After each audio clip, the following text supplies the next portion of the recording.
How to buy a REALTYX token. So this token came under the symbol of RX. Now before we start, this is not financial advice. I'm not professional or economic expert. So before investing in any project that you find on my channel, please do your own research.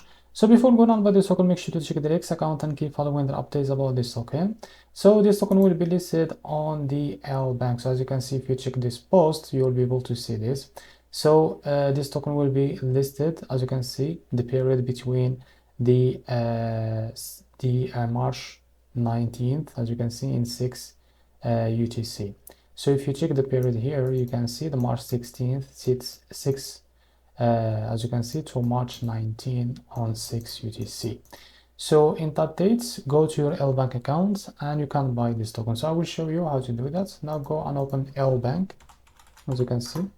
Now before going on by this token, make sure to find your account with some USDT. Now go back to this page, as you can see, and copy the token address here and make sure to copy it correctly.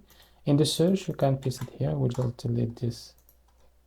So as you can see, for example, this is our token. Now click on it. Now here you will be able to see this page. Now click on buy, select the limit. Here you can type how much you want to buy of that token, and here you will be able to see how much you will be paid of that USDT on your account, and click here buy RX. Now if you select the market, you can drag this to set how much percentage that you want to use of that USDT on your account to be able to use it to buy this token, and click here on buy RX. And so this is how to buy RX token. If you found this very helpful, please like and subscribe. See you next video.